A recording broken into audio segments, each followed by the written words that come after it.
Alors bonjour, morning brief du 19 janvier 2018. Plein d'indicateurs d'activité qui sont recommandés par nos analystes. Donc je ne vais pas trop m'arrêter sur le marché, qui est d'ailleurs sur une tendance haussière. Et c'est un peu le boom de début de l'année. On est à 1 plus 35, à plus 1,35% depuis le 1er janvier 2018, 0,49% sur la séance de jeudi. C'est un plus haut à 6366 points, 42. Hein. Donc, marché avec du volume essentiellement tunuso-tunisien, 6 millions 9 de volume sur le marché central, avec une activité des étrangers modeste qui se limite à seulement 149 000 côté vente et achat 19 400, juste euh, une petite précision par rapport aux étrangers, à l'activité des étrangers qui est atone depuis le début de l'année. En fait, il y a un changement réglementaire au niveau de l'Europe, euh, l'entrée en vigueur de MIFID 2, qui a pour le moment euh, impacté négativement les volumes euh, en Europe, mais également tout fonds ou tout gestionnaire de fonds, euh, gestionnaire de fonds opérant à partir de l'Europe. Pour ce qui est des variations, où la plus forte hausse continue d'être Sotuvert 5,95%, MPBS 5,78%, STIP 4,44%, côté baisse Servicom lâche 4,47%, Somoser 3,10 à 1 dinar 250, El Kimia 2,95%, Celcom 2,80 à 1 dinar 730, Tijari Leasing 1,92%. Le titre le plus échangé, Tijari Bank, qui atteint également des nouveaux sommets. Pareil pour Biat, les deux banques, les deux principales banques tunisiennes, vraiment ont affiché de très bonnes performances en bourse. Donc on pense qu'il est temps de penser à alléger les positions bancaires, surtout que le marché qui est en train d'acheter les indicateurs d'activité 2017 ou les chiffres de 2017 d'une manière générale, on verra le commentaire des banques avec Rania, c'est que, ok, le marché achète les bons chiffres de 2017, mais la donne a changé d'une manière significative en 2018 pour les banques, notamment en ce qui concerne la marge d'intérêt. Je passe la parole aux analystes pour commenter leurs indicateurs d'activité. Il y aura pour les banques Rania à commenter les indicateurs d'activité. Euh, Imen Ben Ahmed va commenter MG, magasin général. Ale commentera Tunisie Leasing. Rad fera le commentaire d'Eurocycle.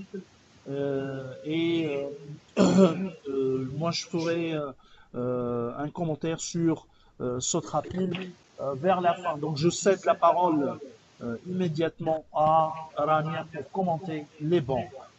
Merci, Price. BT, Tijeli Bank et BANA ouvrent le bal des publications des indicateurs du dernier trimestre pour les banques tunisiennes. Sur les 3 derniers mois de l'année, l'effort de collecte est clairement visible chez la BT et BANA. Ces deux banques ont évolué au même rythme en affichant une croissance importante de la marge d'intérêt qui a dépassé les 40%. Toutefois, cette hausse a été compensée en partie par la baisse des revenus des activités de marché. Sur l'ensemble de l'année, c'est BANA qui a marqué la plus importante hausse de ses crédits avec 1 milliard 249 millions de dinars, soit une hausse de 16,9%, contre 16,8% pour Tijeli et 13,7% pour BT.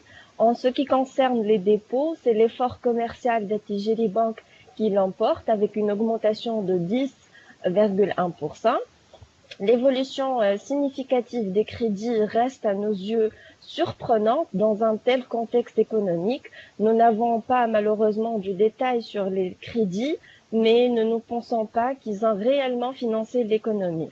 Sinon, le constat général pour ces trois banques est la dégradation du ratio dépôt sur crédit comparé à une année auparavant. La situation de la BT reste la plus inquiétante avec un ratio dépôt sur crédit de seulement 83%. Rappelons que la même banque est la plus exposée au risque Carthage Cement avec un encours de 106 millions de dinars. Toutefois, BT se caractérise par un modèle à structure de charges légère avec des charges opérationnelles absorbant seulement 30% du produit net bancaire, soit 44% pour Attijari Bank et 49,5% pour BANA. Je cède la parole à Ali pour commenter les chiffres de Tijeri Leasing. Tunisie Leasing, pardon. Merci Rania, bonjour tout le monde. Tunisie Leasing vient de publier ses indicateurs trimestriels T4 2017. Des chiffres modestes, rien de très surprenant, même après avoir ajusté le PNL 2016 pour les plus-values sur cession de valeurs mobilières de près de 2 millions de dinars. Le contexte haussier des taux a clairement pesé sur les comptes du loueur, malgré une progression du carnet de commandes de 23,7% en 2017 à 711 millions de dinars. Mise en force à hauteur de 75,13% contre 71,53% en 2016. Les produits nets de leasing sont restés quasiment stables à 35,82 millions de dinars contre 35,87 millions de dinars en 2016. En termes de qualité d'actifs, Tunisie Leasing a réussi à améliorer de 129 points de base ses actifs classés qui se sont élevés à 41,753 millions de dinars, soit 4,47 des engagements de 2017 pour un montant de 934 millions de dinars. Rappelons que ces chiffres reflètent uniquement l'activité de crédit en Tunisie et que les filiales consolidées par Tunisie Leasing pèsent sur le bilan et les profits du loueur tunisien. Nous attendons à un coût du risque autour des 17,8 millions de dinars en 2017 pour l'ensemble du groupe Tunisie Leasing. Nous maintenons notre opinion négative sur Tunisie Leasing et nous sommes à alléger sur le titre avec un objectif de cours de 15 dinars. Ce sera tout pour Tunisie Leasing.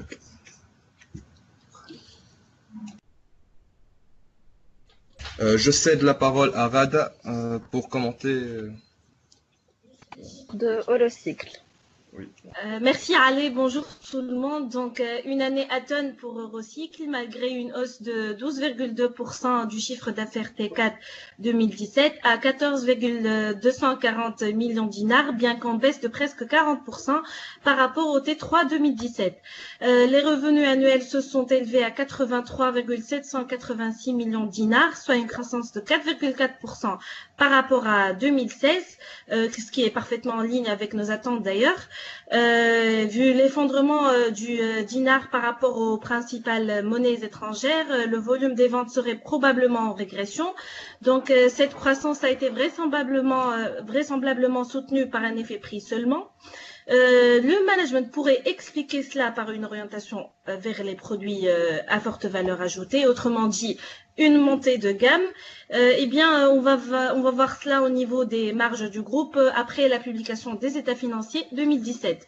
Mais la vraie question qui se pose, qu'en est-il du carnet de commandes annoncé au début de l'année 2017, à savoir le partenariat avec Decathlon, l'éventuel accord avec le hollandais Axel Group, l'américain Target ou encore les nouveaux contrats avec les distributeurs en Europe centrale, en Allemagne, en Grèce et en Angleterre. Malheureusement, la société n'a rien communiqué sur ce potentiel flux d'affaires. Et rappelons que pour le titre Eurocycle, nous sommes à l'achat avec un upside de 22,9%. Je cède la parole à ma collègue Imen Ben Ahmed. Merci Rada. Bonjour tout le monde. Alors pour MG, la croissance des ventes du dernier trimestre 2017 s'est accélérée, affichant une hausse de 4,8% à 218 millions de dinars. Toutefois, la croissance de l'année 2017 reste globalement modeste avec une hausse de 2,1% à 859 millions de dinars. La marge commerciale s'est améliorée de 30 points de base à 17,4%. Toutefois, le poids de la masse salariale s'est alourdi, absorbant 7,8% des revenus contre 7,42% une année auparavant. Nous sommes à la vente avec un target price de 34,4 dinars. Merci. Alors, je prends la parole pour parler en premier lieu de Sotrapil. Donc, Sotrapil, les chiffres ont atteint un nouveau record. Un chiffre d'affaires de plus de 15 millions de dinars contre 11 millions 8 l'année dernière. Bien sûr, il y a l'effet des travaux ou de la fermeture du port pétrolier de Rades, qui a un effet extrêmement positif depuis le deuxième semestre 2017. Donc 15 millions de dinars, c'est un niveau très très élevé. D'ailleurs, en termes de quantité, il y a eu une nette amélioration par rapport à 2016. Ces chiffres sont en ligne avec nos prévisions, parfaitement en ligne avec nos prévisions, qui tablent sur un chiffre d'affaires de 15 millions de dinars et totale quantité transportée de 2 059 694 mètres cubes contre 2 061 826 annoncés ou réalisés par Sotrapil en 2017. Alors, le plus important maintenant, Sotrapil, qui pourrait réaliser avec ces niveaux de chiffres, ces nouveaux chiffres 2017, un résultat de presque 6 millions de dinars. Il faudra que Sotrapil ose ou soit généreuse avec ses actionnaires et jouer un dividende de 1 dinar parce qu'elle a les moyens et surtout elle a le cash parce que son activité c'est essentiellement du cash. Donc 1 dinar serait un taux et un rendement de dividende extrêmement attractif et surtout le management ne devrait pas dire qu'il s'agit d'une activité exceptionnelle en raison de la fermeture du port pétrolier de Rades. Une activité exceptionnelle ou une conjoncture exceptionnelle, les minoritaires doivent être rémunérés par un dividende exceptionnel. Ça, on le pense intimement que Sotrapil devrait oser et surtout, il s'agit d'une des rares sociétés publiques rentables. Alors, juste avant de clôturer ou de vous laisser la possibilité ou l'espace de poser des questions si on en a. Donc, le marché est à un niveau, disons, on est vraiment sur un vrai rallye, surtout cette semaine, mais on est encore loin par rapport aux chiffres réalisés au début de l'année 2017. Il y a de l'argent frais qui sera investi, qui a été et sera toujours investi durant ce mois de janvier. Donc il ne faut pas trop s'affoler, regarder les niveaux de valorisation. Nous actuellement sur la bourse de Tunis, sur la couverture tunisienne, l'univers tunisien, on a seulement un potentiel, seulement un potentiel de 4% dans un potentiel vraiment limité. Jouer ou shorter le dinar tunisien au-delà de valorisation semble être la vraie thématique ou le vrai thème d'investissement pour la bourse, pour les actions ou l'univers tunisien. Donc s'il y a des questions, n'hésitez pas. Hein.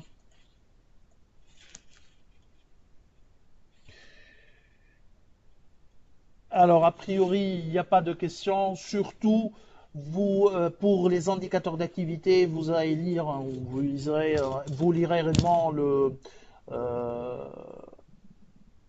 les latest sur notre site pour le commentaire ou plus de détails sur les sociétés qui ont publié leurs indicateurs d'activité T4 2017.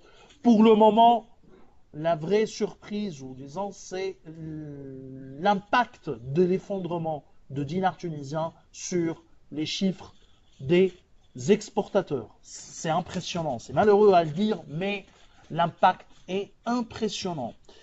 Alors donc, je vous souhaite un excellent week-end. Au revoir à lundi prochain.